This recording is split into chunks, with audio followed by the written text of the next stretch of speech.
Estamos en la librería Porrúa, la más tradicional de México y hoy también una de las más hermosas y modernas. En las páginas de Fedro o del Amor, uno de los diálogos de Platón, puede leerse lo siguiente. En Egipto hubo un dios que se llamaba Teut. Se dice que inventó los números, la geometría, la astronomía, el ajedrez, los dados y, por si esto fuera poco, la escritura. El rey Tamuz reinaba entonces en aquel país. Teut se presentó al rey y le mostró las artes que había inventado, diciéndole que era muy conveniente extenderlas entre los egipcios. El rey le preguntó de qué utilidad sería cada una de ellas y Teut le fue explicando en detalle los usos de cada una. Cuando llegaron a la escritura, «Oh rey», le dijo Teut, «esta invención hará a los egipcios más sabios y servirá a su memoria. He descubierto un remedio contra la dificultad de aprender y retener». «Ingenioso Teut», respondió el rey, «veo que estás entusiasmado con tu invención, pero le atribuyes todo lo contrario a sus efectos verdaderos. La escritura no producirá sino el olvido en las almas de los que la conozcan, haciéndoles despreciar la memoria. Fiados en este auxilio, abandonarán a las letras el cuidado de conservar los recuerdos». Fedro o del Amor.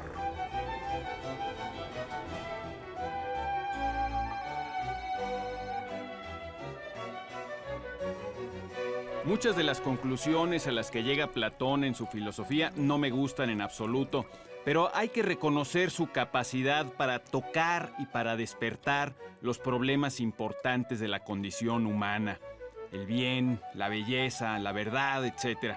Y en esta fábula que acabamos de leer, Platón nos habla de algo que se ha vuelto muy relevante en nuestro tiempo, porque tenemos que aprender a convivir con nuevas tecnologías. La historia de la humanidad es también la historia de sus tecnologías, es decir, de sus herramientas. La pólvora, por poner un primer ejemplo, cambió la forma de hacer la guerra y de dominar a las personas. Los soldados de Cortés no eran más inteligentes ni más valientes que los soldados de Cuauhtémoc, pero sus herramientas sí eran muy superiores. El acero, los caballos, los furibundos perros de caza, la rueda y, como acabo de mencionar, la pólvora.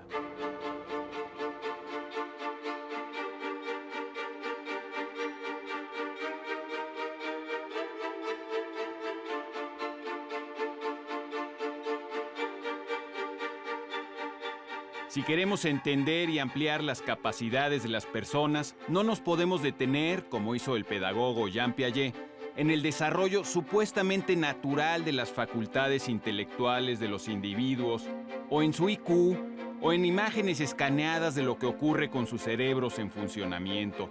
Necesitamos tomar en cuenta las herramientas que están a su alcance. Y, en nuestra época, la mayoría de las personas nos encontramos ya frente a una herramienta inmensamente poderosa y, por lo tanto, también inmensamente peligrosa: el Internet.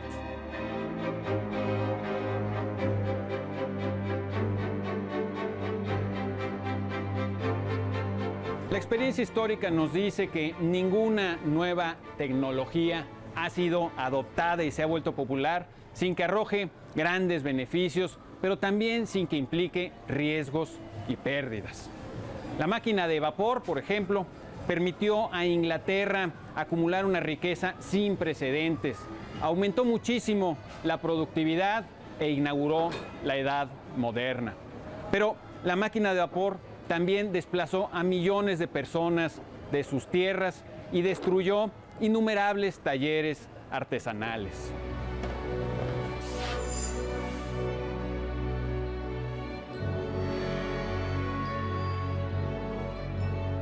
Lo mismo ha sucedido una y otra vez con las tecnologías dominantes. Por ejemplo, el automóvil.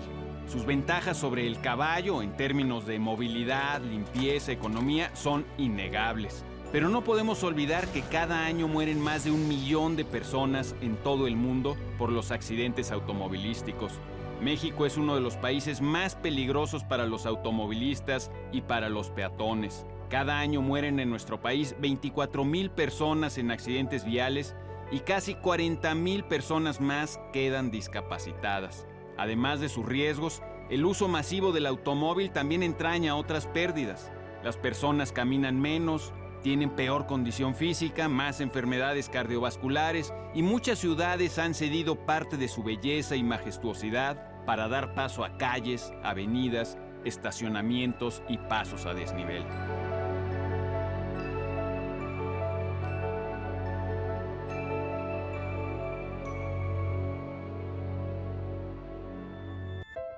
No estoy diciendo que la máquina de vapor o el automóvil o el avance tecnológico sea deplorable, en absoluto.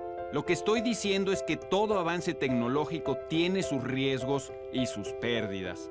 Solo si reconocemos estos riesgos y estas pérdidas, podremos reducirlos. El chiste es aumentar los beneficios y reducir los costos.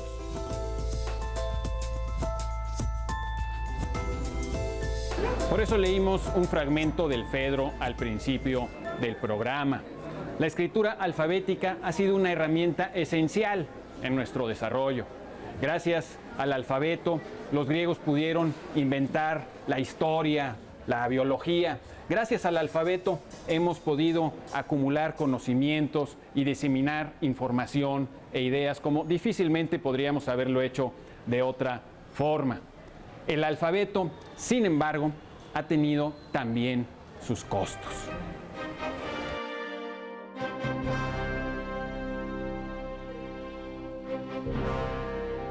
Como advirtió Sócrates, la escritura dañó la capacidad de atención y de memorización de las personas. Si escucho algo importante que sé que no se podrá conseguir más tarde por escrito, prestaré mayor atención y posiblemente intentaré memorizarlo. Vemos el mismo fenómeno en nuestros días con los teléfonos celulares.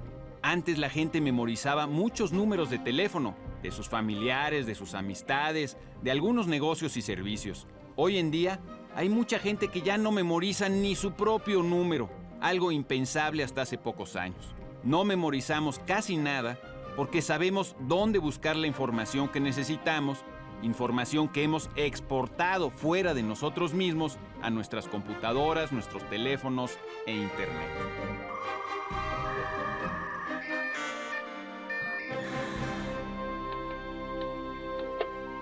Aquí viene a cuento una vieja leyenda protagonizada por Simónides, poeta lírico de la antigua Grecia, contemporáneo de Píndaro, rival de Píndaro, así es que estuvo activo más o menos en el año 500 antes de Cristo.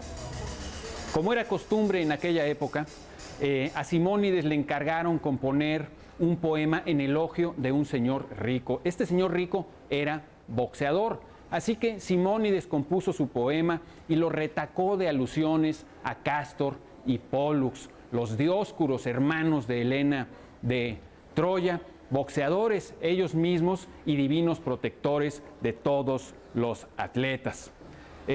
Cuando llegó el momento de leer su poema en el banquete, Simónides terminó y el patrón rico le dijo que pensaba pagarle solo la mitad, porque la mitad del poema no trataba acerca de él, sino de dos muertos, Cástor y Pólux.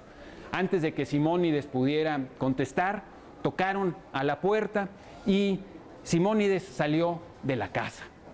No vio a nadie, pero en ese momento tembló muy fuerte y el temblor derribó la casa, sepultando a todos los asistentes al banquete. Dice la leyenda que los cuerpos quedaron tan irreconocibles que le pidieron a Simónides identificar a las víctimas, cosa que pudo hacer tomando en cuenta la ubicación de cada uno de ellos en la casa dentro del banquete.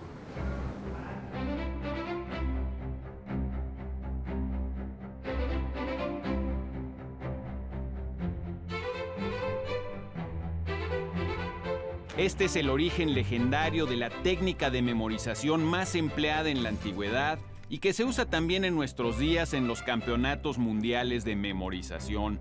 El nombre de la técnica es el Palacio de la Memoria o localización, que aprovecha la sobresaliente memoria espacial que todos poseemos. Esta técnica prácticamente desapareció cuando el papel y la tinta y los libros se volvieron populares.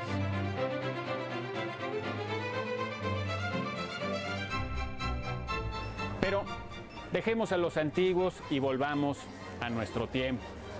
Es obvio que las presentes generaciones nos hemos enfrentado a toda una revolución tecnológica, digital.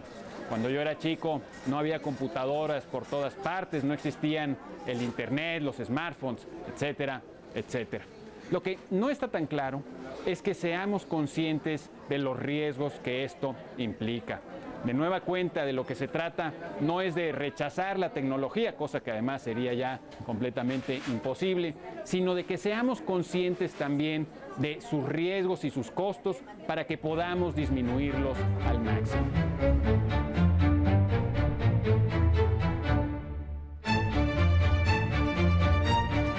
Basta con acudir a un restaurante para darnos cuenta de algo que estamos perdiendo. Las sobremesas ya no son como antes. Los jóvenes suelen sacar sus teléfonos o tabletas y la conversación familiar se interrumpe más que nunca y se aprecia cada vez menos. No es infrecuente que en la oscuridad del cine brillen las pantallas de los teléfonos inteligentes de gente poco inteligente. Incluso interacciones simples como preguntar cómo llegar a un sitio o hablar con un cajero o con un agente de viajes están desapareciendo poco a poco para ser sustituidas por tiempo frente a una pantalla electrónica.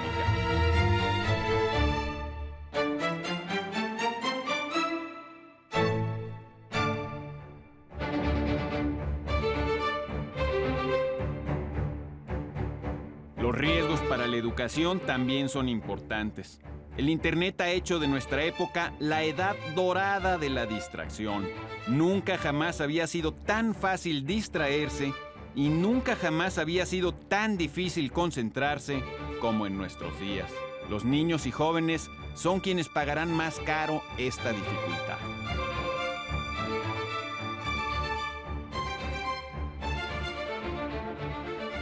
El gobierno federal hace unos meses anunció la compra de 709,000 tabletas electrónicas, para lo cual se iban a gastar 2.500 millones de pesos.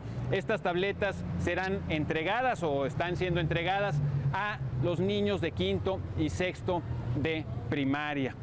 Cuando el gobierno federal hizo este anuncio con bombo y platillo, mucho me temo que no consideraron los riesgos de entregar estos aparatos electrónicos a los chicos y por lo tanto los costos que pagarán pedagógicamente hablando serán más altos que si los hubieran contemplado con anticipación.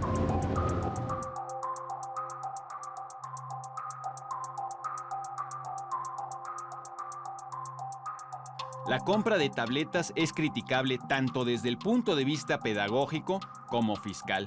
Al no contar con teclado, las tabletas no invitan a la producción de documentos como textos u hojas de cálculo que exijan concentración al estudiante, sino más bien invitan al consumo pasivo de contenidos electrónicos. Las tabletas pueden hacer más difícil todavía que los estudiantes logren concentrarse. Y en comparación con las Chromebooks y las Netbooks, las tabletas son peores herramientas educativas y más caras.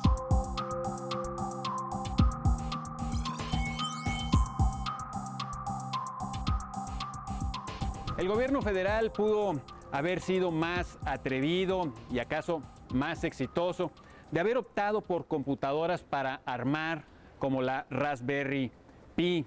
Estas computadoras para armar invitan a los estudiantes a fabricar, a programar, es decir, a crear más que a consumir. Una tableta electrónica de las que va a comprar el gobierno cuesta más de 3,500 pesos. Una Raspberry Pi cuesta menos de 500 pesos.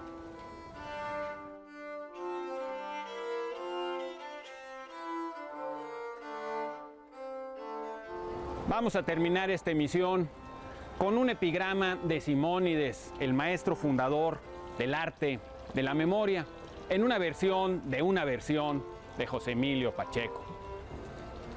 No es fácil la bondad, y por mucho que intentes resistirte, harán de ti su presa la codicia, las incendiarias flechas de Eros y el furibundo afán por la disputa. Aún creyendo que no lo encontrarás, al menos busca el bien, en donde puedas. Soy Pablo Boullosa. Hasta la próxima.